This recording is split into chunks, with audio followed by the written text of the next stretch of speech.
Welcome to this calm reading of Peter Pan, the timeless classic by J.M. Barrie. A story of adventure, wonder, and the magic of childhood. A place where children never grow up, pirates roam the seas, and fairies dance in the moonlight. In this chapter, we return once more to Neverland, where every dream takes flight. So find a cozy spot, take a deep breath, and let yourself drift into this timeless tale. Chapter 3. Come away, come away. For a moment after Mr. and Mrs. Darling left the house, the nightlights by the beds of the three children continued to burn clearly. They were awfully nice little nightlights, and one cannot help wishing that they could have kept awake to see Peter. But Wendy's light blinked and gave such a yawn that the other two yawned also. And before they could close their mouths, all the three went out.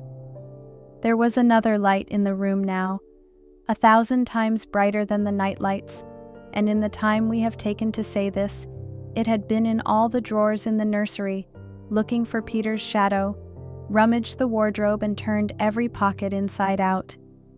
It was not really a light. It made this light by flashing about so quickly, but when it came to rest for a second, you saw it was a fairy, no longer than your hand, but still growing. It was a girl called Tinker Bell, exquisitely gowned in a skeleton leaf, cut low and square through which her figure could be seen to the best advantage. She was slightly inclined to embonpoint.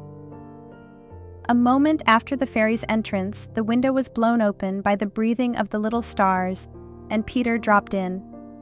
He had carried Tinker Bell part of the way, and his hand was still messy with the fairy dust. "Tinker Bell," he called softly after making sure that the children were asleep. "Tink, where are you?" She was in a jug for the moment, and liking it extremely. She had never been in a jug before. "Oh, do come out of that jug and tell me, do you know where they put my shadow?" The loveliest tinkle as of golden bells answered him. It is the fairy language. You ordinary children can never hear it, but if you were to hear it, you would know that you had heard it once before. Tink said that the shadow was in the big box. She meant the chest of drawers, and Peter jumped at the drawers, scattering their contents to the floor with both hands, as kings toss halfpence to the crowd. In a moment he had recovered his shadow, and in his delight he forgot that he had shut Tinker Bell up in the drawer. If he thought at all, but I don't believe he ever thought, it was that he and his shadow, when brought near each other, would join like drops of water, and when they did not, he was appalled. He tried to stick it on with soap from the bathroom, but that also failed.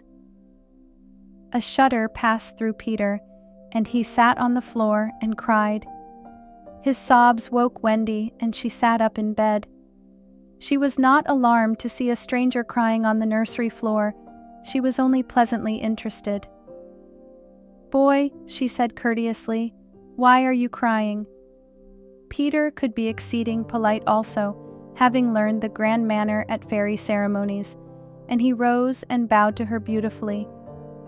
She was much pleased and bowed beautifully to him from the bed. "What's your name?" he asked.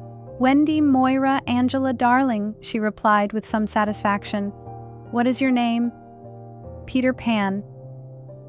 She was already sure that he must be Peter, but it did seem a comparatively short name. "Is that all?" "Yes," he said rather sharply. He felt for the first time that it was a shortish name. "I'm so sorry," said Wendy Moira Angela. "It doesn't matter," Peter gulped. She asked where he lived. "Second to the right," said Peter, "and then straight on till morning." What a funny address. Peter had a sinking. For the first time he felt that perhaps it was a funny address. "No, it isn't," he said. "I mean," Wendy said nicely, remembering that she was hostess, "is that what they put on the letters?" He wished she had not mentioned letters. don't get any letters," he said contemptuously. "But your mother gets letters?" "Don't have a mother," he said. Not only had he no mother, but he had not the slightest desire to have one. He thought them very overrated persons. Wendy, however, felt at once that she was in the presence of a tragedy. "Oh, Peter, no wonder you were crying," she said, and got out of bed and ran to him. "I wasn't crying about mothers," he said rather indignantly. "I was crying because I can't get my shadow to stick on. Besides, I wasn't crying." "It has come off?" "Yes." Then Wendy saw the shadow on the floor looking so draggled, and she was frightfully sorry for Peter. "How awful," she said, but she could not help smiling when she saw that he had been trying to stick it on with soap. How exactly like a boy. Fortunately, she knew at once what to do. "It must be sewn on," she said, just a little patronizingly. "What's sewn?" he asked. "You're dreadfully ignorant." "No, I'm not." But she was exulting in his ignorance. "I shall sew it on for you, my little man," she said, though he was tall as herself, and she got out her housewife and sewed the shadow onto Peter's foot. "I dare say it will hurt a little," she warned him. "Oh, I shan't cry," said Peter, who was already of the opinion that he had never cried in his life. And he clenched his teeth and did not cry, and soon his shadow was behaving properly, though still a little creased. "Perhaps I should have ironed it," Wendy said thoughtfully, but Peter, boy-like, was indifferent to appearances, and he was now jumping about in the wildest glee. Alas, he had already forgotten that he owed his bliss to Wendy. He thought he had attached the shadow himself. "How clever I am," he crowed rapturously. "Oh, the cleverness of me." It is humiliating to have to confess that this conceit of Peter was one of his most fascinating qualities. To put it with brutal frankness, there never was a cockier boy. But for the moment, Wendy was shocked. "You conceit!" she exclaimed with frightful sarcasm. "Of course I did nothing." "You did a little," Peter said carelessly, and continued to dance. "A little," she replied with hauteur. "If I am no use, I can at least withdraw," and she sprang in the most dignified way into bed and covered her face with the blankets. To induce her to look up, he pretended to be going away, and when this failed, he sat on the end of the bed and tapped her gently with his foot. "Wendy," he said, "don't withdraw. I can't help crowing, Wendy, when I'm pleased with myself." Still, she would not look up, though she was listening eagerly. "Wendy," he continued, in a voice that no woman has ever yet been able to resist, "Wendy, one girl is more use than 20 boys." Now Wendy was every inch a woman, though there were not very many inches, and she peeped out of the bedclothes. "Do you really think so, Peter?" "Yes, I do." "I think it's perfectly sweet of you," she declared, "and I'll get up again." And she sat with him on the side of the bed. She also said she would give him a kiss if he liked, but Peter did not know what she meant, and he held out his hand expectantly. "Surely you know what a kiss is?" she asked, aghast. "I shall know when you give it to me," he replied stiffly, and not to hurt his feelings, she gave him a thimble. "Now," said he, "shall I give you a kiss?" And she replied with a slight primness, "If you please." She made herself rather cheap by inclining her face toward him, but he merely dropped an acorn button into her hand, so she slowly returned her face to where it had been before, and said nicely that she would wear his kiss on the chain around her neck. It was lucky that she did put it on that chain, for it was afterwards to save her life. When people in our set are introduced, it is customary for them to ask each other's age, and so Wendy, who always liked to do the correct thing, asked Peter how old he was. It was not really a happy question to ask him. It was like an examination paper that asks grammar, when what you want to be asked is kings of England. I don't know, he replied uneasily, but I am quite young. He really knew nothing about it. He had merely suspicions. But he said at a venture, Wendy, I ran away the day I was born. Wendy was quite surprised, but interested, and she indicated in the charming drawing-room manner by a touch on her nightgown that he could sit nearer her. It was because I heard Father and Mother, he explained in a low voice, talking about what I was to be when I became a man. He was extraordinarily agitated now. I don't want ever to be a man, he said with passion. I want always to be a little boy and to have fun. So I ran away to Kensington Gardens and lived a long, long time among the fairies. She gave him a look of the most intense admiration, and he thought it was because he had run away, but it was really because he knew fairies. Wendy had lived such a home life that to know fairies struck her as quite delightful. She poured out questions about them to his surprise, for they were rather a nuisance to him, getting in his way and so on, and indeed he sometimes had to give them a hiding. Still he liked them on the whole, and he told her about the beginning of fairies.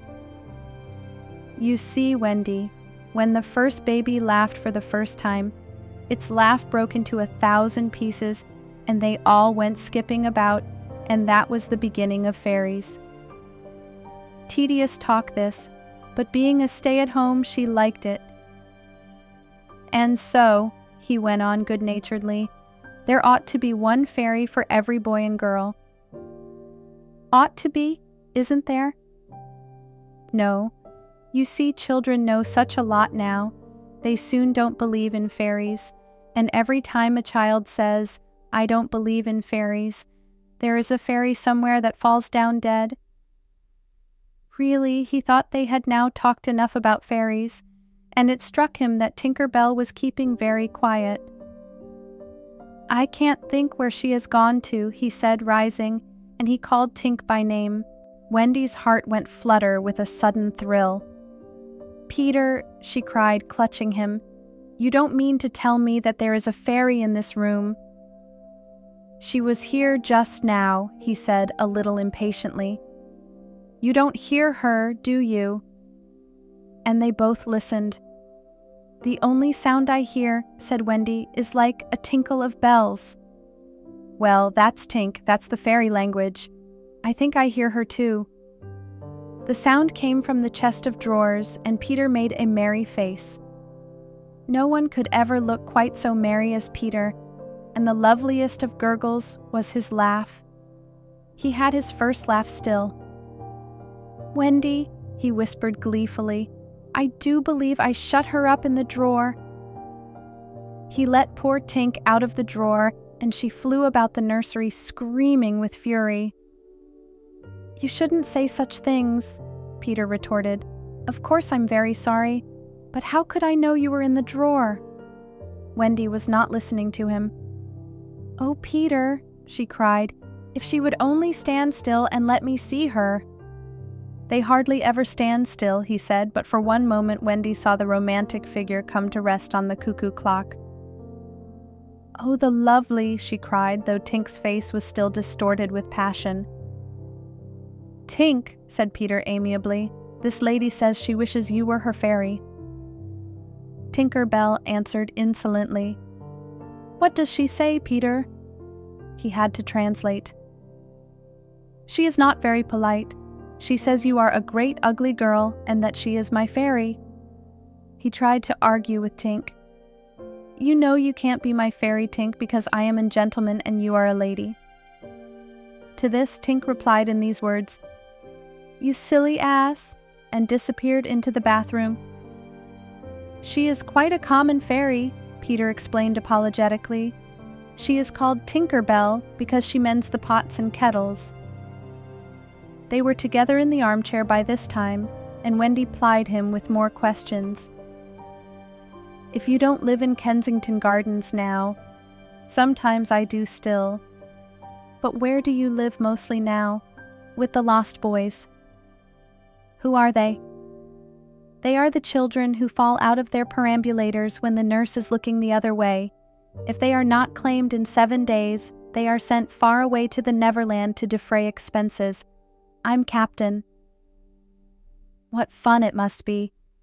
"Yes," said cunning Peter, "but we are rather lonely. You see, we have no female companionship." "Are none of the others girls?" "Oh no, girls, you know, are much too clever to fall out of their prams." This flattered Wendy immensely. "I think," she said, "it is perfectly lovely the way you talk about girls. John there just despises us." For reply, Peter rose and kicked John out of bed, blankets and all, one kick.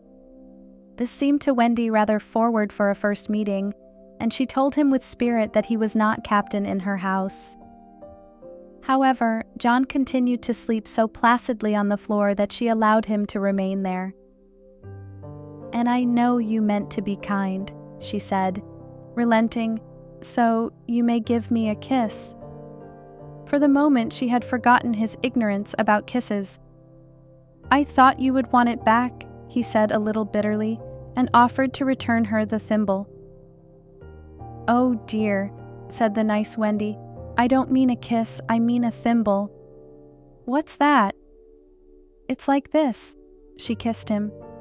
"Funny," said Peter gravely. "Now shall I give you a thimble?"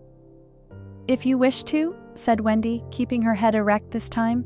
Peter thimbled her, and almost immediately she screeched, "What is it, Wendy?"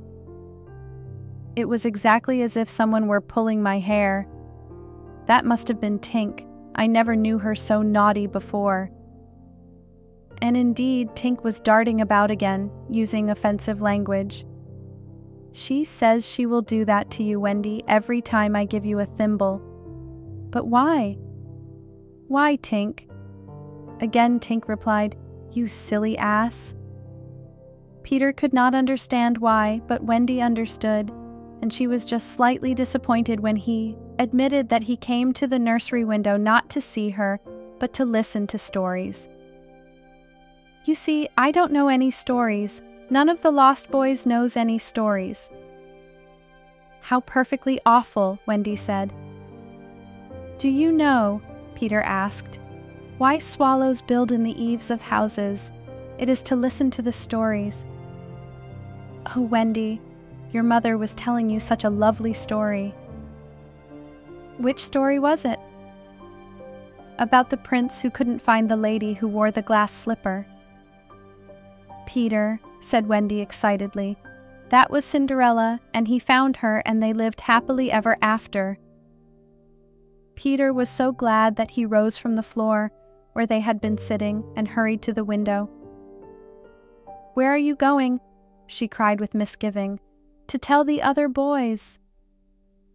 "Don't go, Peter," she entreated. "I know such lots of stories." Those were her precise words, so there can be no denying that it was she who first tempted him. He came back, and there was a greedy look in his eyes now which ought to have alarmed her, but did not. "Oh, the stories I could tell to the boys," she cried, and then Peter gripped her and began to draw her toward the window. "Let me go," she ordered him. "Wendy, do come with me and tell the other boys." Of course she was very pleased to be asked, but she said, "Oh dear, I can't. Think of Mummy. Besides, I can't fly." "I'll teach you." "Oh, how lovely to fly." "I'll teach you how to jump on the wind's back, and then away we go." "Ooh!" she exclaimed rapturously. "Wendy, Wendy, when you are sleeping in your silly bed, you might be flying about with me saying funny things to the stars." "Ooh! And Wendy, there are mermaids." "Mermaids? With tails?" "Such long tails." "Oh," cried Wendy, "to see a mermaid." He had become frightfully cunning. "Wendy," he said, "how we should all respect you." She was wriggling her body in distress. It was quite as if she were trying to remain on the nursery floor. But he had no pity for her. "Wendy," he said, the sly one, "you could tuck us in at night." "Ooh!" "None of us has ever been tucked in at night." and her arms went out to him. "And you could darn our clothes and make pockets for us. None of us has any pockets." How could she resist? "Of course it's awfully fascinating," she cried. "Peter, would you teach John and Michael to fly too?" "If you like," he said indifferently, and she ran to John and Michael and shook them. "Wake up," she cried. "Peter Pan has come, and he is to teach us to fly." John rubbed his eyes. "Then I shall get up," he said. Of course he was on the floor already. "Hello," he said. "I am up." Michael was up by this time also, looking as sharp as a knife with 6 blades and a saw, but Peter suddenly signed silence. Their faces assumed the awful craftiness of children listening for sounds from the grown-up world. All was as still as salt. Then everything was right. No, stop, everything was wrong. Nana, who had been barking distressfully all the evening, was quiet now. It was her silence they had heard. "Out with the light! Hide! Quick!" cried John, taking command for the only time throughout the whole adventure. And thus, when Liza entered, holding Nana, the nursery seemed quite its old self, very dark, and you would have sworn you heard its 3 wicked inmates breathing angelically as they slept. They were really doing it artfully from behind the window curtains. Liza was in a bad temper, for she was mixing the Christmas puddings in the kitchen and had been drawn from them, with a raisin still on her cheek, by Nana's absurd suspicions. She thought the best way of getting a little quiet was to take Nana to the nursery for a moment, but in custody, of course. "There, you suspicious brute," she said, not sorry that Nana was in disgrace. "They are perfectly safe, aren't they? Every one of the little angels sound asleep in bed. Listen to their gentle breathing. Here Michael, encouraged by his success, breathed so loudly that they were nearly detected.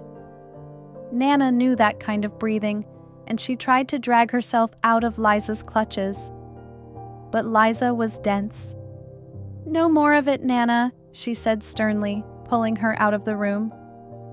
"I warn you, if you bark again, I shall go straight for Master and Mrs. and bring them home from the party, and then, oh, won't Master whip you just?" She tied the unhappy dog up again. But do you think Nana ceased to bark? Bring Master and Mrs. home from the party. Why, that was just what she wanted.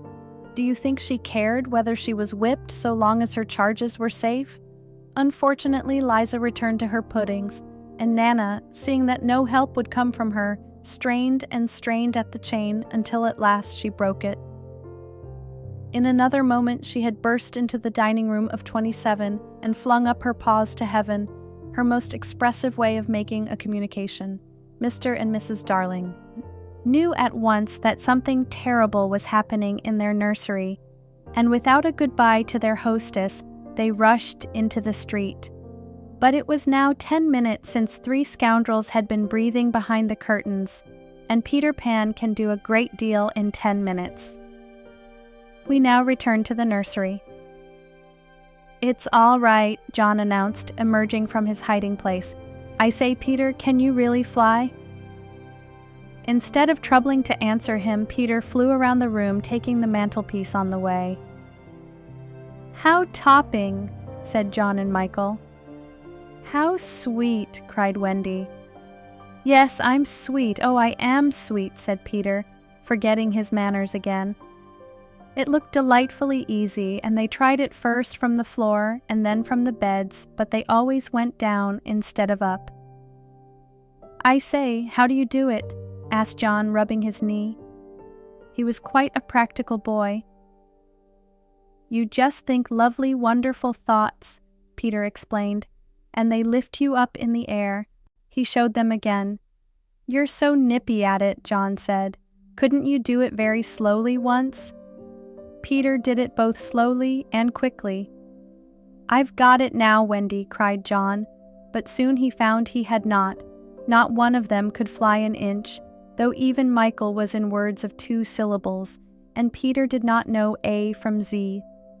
Of course, Peter had been trifling with them, for no one can fly unless the fairy dust has been blown on him. Fortunately, as we have mentioned, one of his hands was messy with it, and he blew some on each of them, with the most superb results. "Now just wiggle your shoulders this way," he said, "and let go." They were all on their beds, and gallant Michael let go first. He did not quite mean to let go, but he did it, and immediately he was borne across the room. "I flewed," he screamed while still in mid-air. John let go and met Wendy near the bathroom. "Oh, lovely. Oh, ripping. Look at me. Look at me. Look at me." They were not nearly so elegant as Peter. They could not help kicking a little, but their heads were bobbing against the ceiling, and there is almost nothing so delicious as that. Peter gave Wendy a hand at first, but had to desist, Tink was so indignant. Up and down they went, and round and round. Heavenly was Wendy's word. "I say," cried John, "why shouldn't we all go out?" Of course it was to this that Peter had been luring them.